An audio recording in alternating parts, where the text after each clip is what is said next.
ओम नमो भगवते वासुदेवाय। नवम स्कंध ऊनविंशोऽध्याय। ऊनविंशरे से जाति विरक्त होई लभे मुक्ति। श्रीशुक उवाच जजाति बसी एक दिने ज्ञान प्रकाशिला ता मने। देव जानीर मेले थाई बोलई तार मुख चाही। शुण सुंदरी तो धीन विषय रसे मोर मन। पशिली काम अंधकारे भास्कर जेन्हे तम घोरे। शुण भार्गवी मोर कथा पूर्वे जे इतिहास गाथा। कहन्ति तत्वज्ञानी जने ग्राम्य भोग को निंदी मने। से कथा कहूँ तोर आगे जेबा विषय अनुरागे। छाग जे छागी संगे दिने चरिबा अर्थे गले बने। छागी जे जलपान अर्थे कूपे पड़िला अनायते। स्वभावे कामी छाग जाति तार उद्धारे कला मती। केबे हे उद्धारी न पारे आसी मिलिला निज घरे। से बने वृद्ध छागे थिला कूपे से छागी की देखिला। विषाण अग्रेता उधरी कूपे स्थापिला जत्न करी। से छाग तार संग मेले रमण करे अति भोले। अन्यान्य छागी काम बसे मिलिले सेही छाग पासे। स्थूल शरीर शुश्रू मुख रेत से चने अति दक्ष। बलिष्ठ देखि सर्व छागी ताहार प्रति अनुरागी। से एक पुरुष जे छाग कला छागिंकी अनुराग। होइण काम ग्रह ग्रस्त छागिंक संगे हेला मत।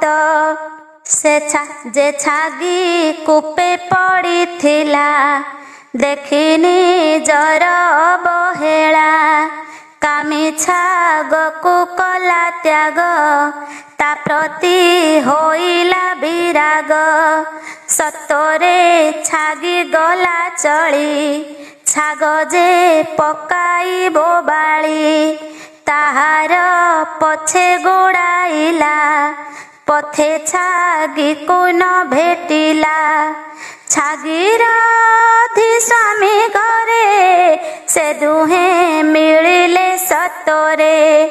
छागर लंबित भूषण ब्राह्मणे कले कछेदन। से कथा तत्वज्ञानी जने कामर भोग स्मरी मने। ताहार वृषण को नेले पुणिता देहे लगाइले। से कथा कहूँ तोर आगे जेबा विषय अनुरागे। से छाग छागीर सहिते विषय भोगे दिना केते। काटिला आपणा इच्छारे तेबे संतोष नुहे थरे। दिन राति से न जानई निरते ताहा संगे रही।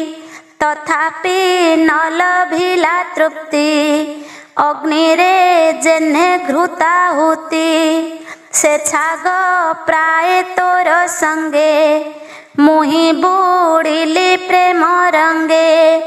तोहर माया रे मोहित होई न जाने मोर हित। शपथ द्वीपे राजा होई अज्ञाने बंचाइली देही। भूमि रे जेते शस्य थांती सुवर्ण स्त्री पशु जाति। जे प्राणी काम बस होई एसबु ताकु न अंटई। कामी पुरुषंकर मन केबे हे नोहे संजमन। नित्येर मंती काम भोगे अग्नि जे सने घृत जोगे। सकल भूत संग छाड़ी आत्मार भावे सुख बढ़ी। आत्मा को देखे सर्वदेहे ता सर्व दिग सुखमय। दुर्मति जनकर मति तृष्णा को छाड़ी न पारंती। शरीर जीर्ण हेले मध्य तृष्णा बारणे नाही सध। माता भगिनी कन्या मेले केबे हे नथिब निरोळे। मन जे इंद्रियंक ग्राम बळे ताहाकु नाही सम। पंडित जन मन हरे एणुके नारी संभूतरे। देख मु सहस्र बरसे नित्येर मिली काम बसे। निरते विषय व्यसने मन रहिला रात्र दिने। मुए बे तृष्णा दूर करी विष्णु चरणे मन धरी। निर्मोह होई बनस्थळे रहिबी पशुगण मेळे। जे दृष्ट श्रुत मिथ्या करे ध्यान ताहि दूर करे। तहि संगति आत्मनाश जे जाने सेहु आत्मदृश। एमंत प्रियागे कही पुरुको समीपे बसाई। तार बयस ताकु देला वृद्ध शरीर आबोरिला। पुरुको राज्य कला राजा भाईए ता अधीन राजा। द्रुह्युको पूर्व दिग देला अनुको उत्तरे स्थापिला। जदुको दक्षिणे बसाई पश्चिम तुर्ब सुखु देई। आनंद देई सर्व मने तक्षणे पशिला अरणे। आत्मा रे आत्मा ध्यान करी जोग अभ्यासे मन धरी।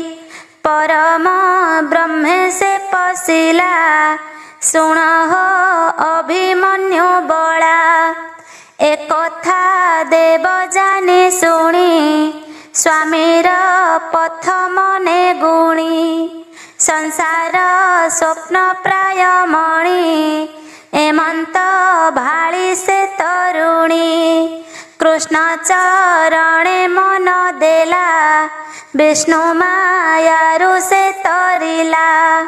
ब्राह्मण जगन्नाथ कहे सुजने एणे कर लये। नवम स्कंधे भागवत जे धर्म वंशानुचरित। भाषा प्रबंधे हरि कथा शुणन्ते तुटे भव व्यथा। इति श्रीमद्भागवते महापुराणे पारमहंस्यां संहितायां नवम स्कंधे जजाति चरितम नाम ऊनविंशोऽध्याय। विंशोऽध्याय विंशरे पुरु वंशे जात दुष्मन्त भरत चरित। श्रीशुक उवाच शुण परीक्ष नृपमणि से पुरु वंशर काहाणी। जे बाजे मन्ते कले कर्म जे वंश मध्ये तोर जन्म से वंशे राजा ऋषि जेते संक्षेपे कहूँ तो ग्रते जे पुत्र जन्मे जय नाम से पुरु वंश गुण धाम ताहार होइला नंदन नाम ताहार प्रचिन्वान प्रवीर ताहार कुमार नमस्यु तार वंशधर तार तनय चारुपद सुद्युजे ताहार दायद तार कुमार बहु गव संजाति ताठारु संभव अहं जाति तार तनये रौद्रास तार पुत्र होए घृताचि अपसरा गर्भे रौद्रास पुत्रे बहु भावे एकुआरे अनुपम शुण हो ताहांकर नाम ऋतेयु कुखेयु एबेनी स्तंडिलेयु कृतेयु घेनी जलेयु संततेयु दुई धर्मेयु सत्येयु बोलाई व्रतेयु बनेयु ए दश अप्सरा गर्भे पुरुवंश विष्णुरंशे जात होई स्वधर्मे पाळिले से मही ऋतेयु सुतरंती भार तहु सुमति ध्रुव आर अप्रतिरथ तिनि जाण अप्रतिरथ सुत कण तार तनय मेधातिथि प्रस्कण ताहार संतति कणर वंशे जात होई संसारे ब्राह्मण बोलाई रैभ्य जे सुमतिर पुत्र दुष्मंत तार बीर्जे जात सुंदरे नाही रूप सीमा शुण हो तांकर महिमा दुष्मंत राजा एक दिने मृगया अर्थे गले बने कणक आश्रमे मिलिले अद्भुत कन्या देखिले नाना भूषण झटकंती रमार प्राय दिशे कांति ताहाकु देखी काम बसे संभोग करिबार आसे तारूप देव मायामयी देखिण मन नर होई अल्प बल घेनी संगे दुष्मंत मिले तार आगे आनंदे तार दर्शने बोलंती परिग्रह मने हास्य बदने तार पासे मधुर वाक्ये मन तोसे हे शुभे कमल नयनी कह तू काहार नंदिनी निर्जन बने किंपा अछु कह काहाकू बर इच्छु तो रूपे अछि के बासम कह तोहर किस नाम निश्चय तू राजार नंदिनी जानिली तोर रूप चिन्नी मुझे पुरुर वंशे जात अधर्मे न बळे मो चित्त राजांकु शकुंतला कहे शुणिबा हेउ महाराए मु विश्वामित्रंक नंदिनी मेनका मोहर जननी मोते पकाई गला बन पक्षीए मोहर जीवन पालिले मोते स्नेह बही ଏବନେ ଭକ୍ଷ ଭୋଜ୍ୟ ଦେଇ ମୁଁ ଯେ ଶକୁନ୍ତ ପକ୍ଷୀ ବାଳା ତେଣୁ ମୋ ନାମ ଶକୁନ୍ତଳା। ମୋହର ଜନ୍ମ କର୍ମ ମାନ ସବୁ ଜାଣନ୍ତି ମୁନି କଣ। ଜନ୍ମ ମୋ କୌଶିକ କୂଳେ ମୁଁ ଏହା ଜାଣେ ଯୋଗ ବଳେ। ତୁ ଯେବେ ମୋହର ବିଶ୍ୱାସ ଆସ ମୋହର ପାଶେ ବସ।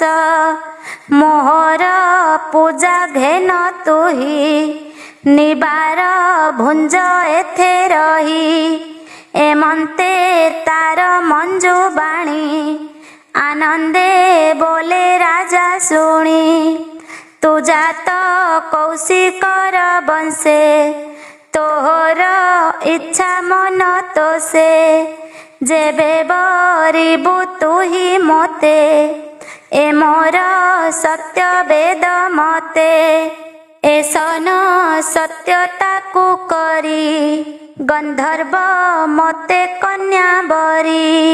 ସ୍ୱଭାବେ ପଣ୍ଡିତ ରାଜନ ଜାଣଇ ସକଳ ବିଧାନ। ବିବାହ କରି ତାର ସଙ୍ଗେ ରାତ୍ରେ ବଞ୍ଚିଲା ରତି ରଙ୍ଗେ। ଅମୋଘ ବୀର୍ଯ୍ୟତା ସ୍ୱଭାବେ ରହିଲା ଶକୁନ୍ତଳା ଗର୍ଭେ। ପ୍ରଭାତେ ରାଜା ଗଲା ପୁର କାଳେ ତା ଜନ୍ମିଲା କୁମାର। ସେବନେ କଣ ଋଷି ଥିଲେ ବିଧାନେ ଜାତ କର୍ମ କଲେ। ତକ୍ଷଣେ ଉଠି ରାଜ ବଳା ସ୍ୱଭାବେ ତେଜ ଅନର୍ଗଳା। ସିଂହକୁ ବାମ ଭୁଜେ ଧରି କ୍ରୀଡ଼ା କନ୍ଦୁକ ପ୍ରାୟ କରି। ରଜୁନି ବେଶୀ ତାର ଗଳେ କ୍ରୀଡ଼ା କନ୍ଦୁକ ପ୍ରାୟ ଖେଳେ। ପୁତ୍ରର ଦେଖି ବାଳ ଲୀଳା ଅତ୍ୟନ୍ତ ତେଜ ଅନର୍ଗଳା। ବିଷ୍ଣୁର ଅଂଶ ପ୍ରାୟ ମଣି ତକ୍ଷଣେ ଋଷିଙ୍କ ଦୁଲଣି। ପୁତ୍ରର ହସ୍ତ ଧରି ବେଗେ ମିଳିଲା ନିଜ ସ୍ୱାମୀ ଆଗେ। ରାଜା ସେ ମାତା ପୁତ୍ର ଦେଖି ତକ୍ଷଣେ ବୁଜେ ବେନି ଆଖି। ପତ୍ନୀ ପୁତ୍ରଙ୍କୁ ନ ଚିହ୍ନିଲା ଭାବନ ଜାଣି ଉପେକ୍ଷିଲା। ତକ୍ଷଣେ ଆକାଶର ବାଣୀ ସେଠାରେ ସର୍ବଲୋକେ ଶୁଣି। ଆତ୍ମାର ରୂପେ ପୁତ୍ର ଜାତ ଏ ନିଶ୍ଚେ ତୋର ଦାରା ସୁତ। ଯେ ପୁତ୍ର ଜାତ ନିଜ ଠାରୁ ଉଦ୍ଧାର କରେ ସେ ନର୍କରୁ। ତୁମ୍ଭେ କରିଛ ଗର୍ଭାଧାନ ଏକଥା ନୁହଁ ଯେ ଆନ। ଆକାଶବାଣୀ ଶୁଣି କନେ ତକ୍ଷଣେ ରାଜା ତୋଷ ମନେ। ଆଶ୍ୱାସ କରି ପୁତ୍ର ନାରୀ ଗୃହେ ସ୍ଥାପିଲା ଦଣ୍ଡଧାରୀ। ଏମନ୍ତେ ଦୁଷ୍ମନ୍ତର ଅନ୍ତେ ସେ ରାଜା ହୋଇଲା ଜଗତେ। ନାମ ଭରତ ନୃପବର ପ୍ରକାଶେ ଯେହ୍ନେ ଦିବାକର। ବିଷ୍ଣୁର ଅଂଶ ସେ ରାଜନ ଶରୀରେ ଦିଶେ ବିଷ୍ଣୁ ଚିହ୍ନ। ଚକ୍ର ଦକ୍ଷିଣ କରେ ଦିଶେ ଚରଣେ କମଳ ପ୍ରକାଶେ। ତାହାଙ୍କୁ ମିଳି ଋଷି ଯୁଥେ ସ୍ଥାପିଲେ ଅଭିଷେକ ମତେ। ସେ ରାଜା ଅଭିଷିକ୍ତ ହୋଇ ଧର୍ମେ ସେ ପୃଥିବୀ ପାଳଇ। ଭରଦ୍ୱାଜଙ୍କ ଆଦେଶରେ ସେ ରାଜା ଅଶ୍ୱମେଧ କରେ। 55 ଅଶ୍ୱମେଧେ क्रमे से गंगा तटे साधे यज्ञ रे बरी द्विजगण अनेक देला धन दान से पुणी जमुनार तीरे अष्ट सप्तति यज्ञ करे अग्नि को विधि रे तोषिला ब्राह्मणे धेनु दान देला एमंत नृप एका बेले 33 यज्ञ कले 1384 धेनु उत्सर्गी विप्रेतोषी सहस्र ब्राह्मण यज्ञ पाइले गोरुदान 14 नियुत जे हस्ती से यज्ञ देला कनृपति 33 शत अश्व देला से पुणी दुष्मंतर बला अनेक दान यज्ञ मते धेनु कांचन वस्त्र जुक्ते भरत कर्म कला जेते नहित भूत भविष्यते किरात कंक खसहुण पौंड्रस क आदि जवन ए आदि विप्रवादी जेते सबु छेदिलाए जगते पूर्वे जे दानव सकले देवगणଙ୍କୁ जिणी बळे देवांगनाଙ୍କୁ हरि नेई पाताळे लुचिथिले जाई भरत सेमानଙ୍କୁ मारी पाताळु आଣିला उद्धरी भरत राजा राज्य काले पृथ्वी स्वर्ग एक तुले पृथ्वी सर्वशस्य देला जेणु अनेक यज्ञ कला प्रजांक अभिलाष मान समस्त कला संपादन 27 सहस्र वर्ष भरत पालिला कदेश सैन्य संपत्ति निज प्राण समस्त कला मिथ्या ज्ञान ताहार थिले 3 पत्नी तहु होइले पुत्र 3 राजा बोलई पुत्रे चाही मो पुत्र परी नदी सई राणीए शुणी भय चित्त बालपुत्रंकु कले हत देखी से राजा वंश हत अत्यंत होइला दुखित मोहर अनुरूप पुत्र केहू पाए हे बजात एमंत मने विचारिला मरुत सोम जाग कला मरुत गण तुष्ट हेले राजांकु पुत्र दान देले से पुत्र नाम भरद्वाज पूर्वे से उतथ्य क्षेत्रज एबे हो शुण नरनाथ से भरद्वाजंक चरित भ्रातृवधूजे गर्भवती पूर्वेर मिले बृहस्पति गर्भे जे शिशु तार थिला बृहस्पति निषेधिला तेणु से लज्जित होइले गर्भ शिशुकु शाप देले मो बीर्ज जेणु कलु रोध तेणु तू हुओ जन्म अंध शिशुर पाद घाते रेत गर्भे न रही भूमिगत तहु जे भरद्वाज जात ता देखी ता माता चकित एमंते भरद्वाज जात ତାହାଙ୍କୁ ପାଳିଲେ ମରୁତ ଭରତ ଯଜ୍ଞେ ତ ସହେଲେ ସେ ପୁତ୍ର ଏବେ ତାକୁ ଦେଲେ ଭରତ କର୍ମ ଶୁଣି ପ୍ରାଣୀ ତରିବେ ଭବ ତରଙ୍ଗିଣୀ କହିଲା ବିପ୍ର ଜଗନ୍ନାଥ ନବ ମେ ବଂଶାनुचरित। इति श्रीमद्भागवते महापुराणे पारमहंस्यां संहितायां नवमस्कन्धे दुष्मन्तशकुन्तलोपाख्यान नाम 20 अध्याय।